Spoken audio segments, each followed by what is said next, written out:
Okay. There's something I want to talk about that it's regarding coronavirus in Canada, and this is something that has been bothering me a lot for the past few days. I've been keeping up with the news about the trucker protests, and this is something that bothers me. Honestly, no one is talking about this, but okay, this is a herd immunity simulator from Reuters. Here's the name of, I don't know. Google herd immunity Reuters graphics or something. You'll find it anyway. Also, vaccine simulator. So this is my preferred simulator for looking for herd immunity and vaccines. So let me show you exactly how this works. Right, we have the R naught here. That is more or less a measure of how effective a certain virus is. So if the virus is down here, the number is lower. The virus is not as infectious. Doesn't spread as quickly through the population. We can see we move the number up to 6. That's the highest it goes. It very quickly infects the whole thing. So we start out here with unaffected gray squares, and then the infected ones are orange. All right, so I think I'm going to start with 2.4, which I think is the default they had here. Now, then we have the vaccination rate and the vaccine effectiveness. So if we have a vaccine that is, say, 100% effective, and we have a low vaccination rate of like 15%, you can see these are the vaccinated squares, or the purple ones. So this is not enough to achieve herd immunity. Even though the vaccine is 100% effective, not enough people are vaccinated to stop the spread of the disease. And this simulator, it cycles automatically. I don't have a button to stop it. So let's see, turn up the vaccination rate to 45%, and yeah, see, we're achieving herd immunity with the low vaccination rate, but an 100% effective vaccine, and the low, medium. Well, that's actually kind of infectious. That's just the number I've heard a lot. A basic number for COVID-19. This was like the estimate at the beginning of the outbreak for how for the R naught of COVID-19. So 2.4, 2.5. Yeah, you can see here with a very effective vaccine and a low vaccination rate now, more realistic number of, say, 95%, or I don't know, different vaccines. Okay, here is a vaccine that is not very effective at all. Let's say 24% effective, but we have 90% of the population vaccinated. Okay, that's not enough. Hang on.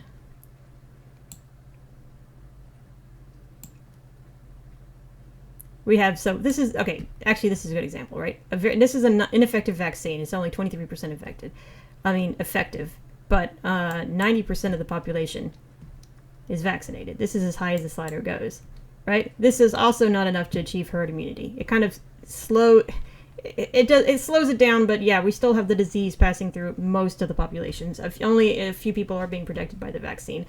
So this is not enough to achieve herd immunity either. But let's say you have a sort of a middling number, like you have a 50-50 shot, 50% effectiveness, 50% of the population. See, not quite there yet. How about we increase it to 60%, still not enough. So let's say we have a 70% effectiveness and a 75% vaccination rate and a 70% effectiveness. Now we have herd immunity. So you can see you don't need a 100% vaccination rate in order to achieve herd immunity, depending on the variables involved. And there's lots of good examples of this in real life where you don't actually have to vaccinate every single person, and you never are going to vaccinate every single person. And it doesn't matter. There are some people who aren't able to generate the antibodies needed for the vaccine to be effective on them. That's why we don't have 100% effective vaccines in real life for anything. Well, at least not any viruses. Not that I'm aware of. Some people just aren't capable of producing the right kind of antibodies. But we can still achieve herd immunity. And when herd immunity is achieved like this, you wind up with eradication from a population. So this disease stops spreading. And when it stops spreading, it just goes away. So let's put some real life numbers in here. Okay. So I'm going to keep the R naught, COVID, R naught. You get an estimate of between 1.4 and 2.4, which is, so I have it on the higher side. All right, so now real life numbers. Canada, COVID, where is it? All right, percent of the population that's been fully vaccinated with up to 2 doses, that's 78.69% for the total population. It's even higher if you only look at people who are older than 5 years old, which I believe are the only ones eligible to get vaccinated. But anyway, let's put it at 80%. So vaccination rate is 80%. And the vaccine effectiveness, according to the CDC. So Moderna here, this is the CDC page of Moderna.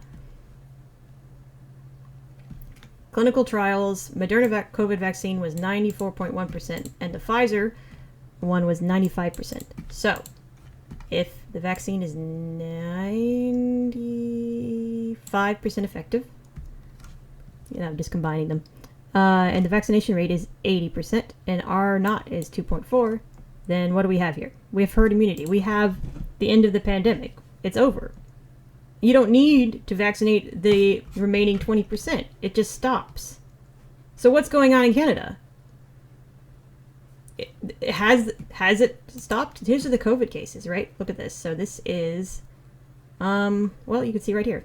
This is January 2022. These are new cases, I believe. Yep, new cases in Canada. See this huge spike here. The pandemic hasn't ended. So what's going on here? One of these numbers has to be wrong. Which one is it? You're saying, well, okay, it's actually more infectious than we thought. So people saying Delta virus is more contagious. I don't know. Where is it? Let's just keep increasing the R naught. Let's just move it. Maybe it's 4.5. Much more. Let's see. Do we have a... nope, still don't have outbreaks, even with this higher or not. Well, let's make it, why don't we make it 5? Okay, a little bit of it, nope. Still not having an outbreak. A little bit, nope. Still, again, we're still reaching herd immunity. All right, so what if we have it at 5.7? Nope, not working either, all the way up to 6.8. That's as high as it goes. Again, we're reaching herd immunity. So, even if COVID is more contagious, as I can make it on the slider, we still reached herd immunity with a 95% effectiveness and a vaccination rate of 80%. Okay, so I don't think Canada is lying about how many people they vaccinated. Probably not anyway. So we know what the issue here is. It's the vaccine effectiveness, right? That's the problem. That is the thing. The vaccine is not as effective as they told us it was. So if we have, I don't know, 50%. I have some numbers here. How effective is, it says, how effective is COVID-19 against Omicron? Current figures suggest vaccines offer 30 to 40% protection against infection and around 70% protection against hospitalization without boosters. So 30 to 40%. So if I move this all the way down to 30%. All right, 30% with the R naught up here as 6.8, which is... Okay, this says SARS-CoV had an R naught around 3, Delta 5, and Omicron 7. So, again, 6.8 is as high. It's close to 7 I can get. If the vaccine effectiveness is between 30 to 40%, let's put it at 35 to split the difference. There you go, 35. The vaccination rate is 80%. What do you have? You have a pandemic spread, which is in line with the numbers of it spreading very quickly. Now, let's say, okay, we have the vaccination rate. Let's move it from 80% to 90%, as high as I can go here. It still doesn't stop the pandemic because the vaccine is just simply not effective enough to stop the pandemic. It doesn't matter. You can move this all the way to 100%, and it's not going to stop the spread of the disease. People are saying, okay, what is it? Where is it? The effectiveness against...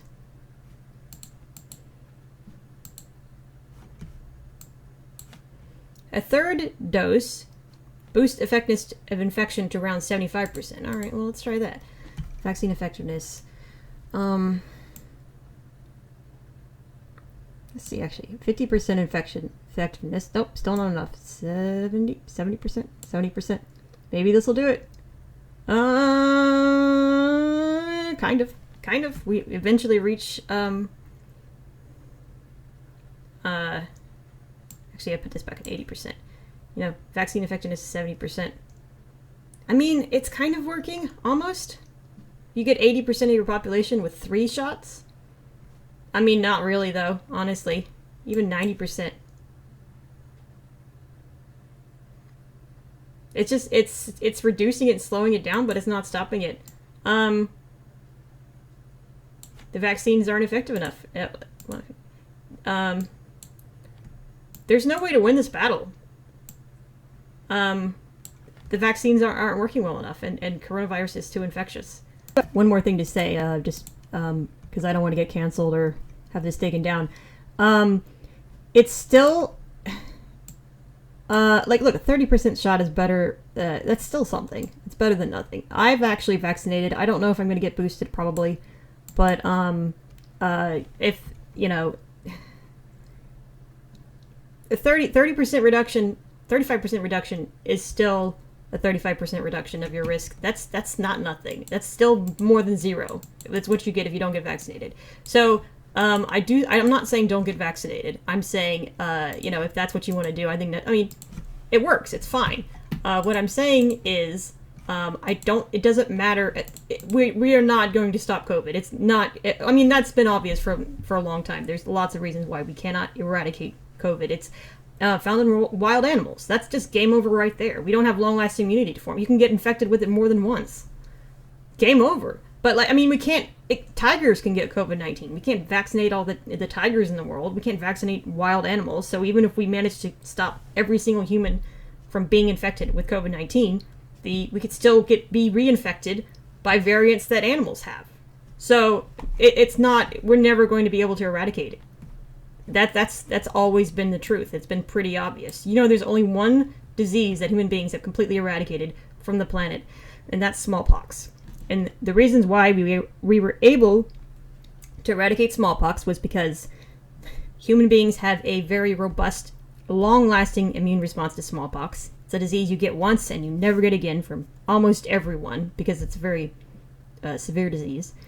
We had a very effective vaccine for it, and it's only found in humans. Those are the three things you need to eradicate a viral contagious disease. You need the disease to be one that we develop long-lasting immunity for. We need to have an effective vaccine, and we need it to be found only in humans. And all 3 of those things do not apply to coronavirus and COVID-19, so it will not be eradicated.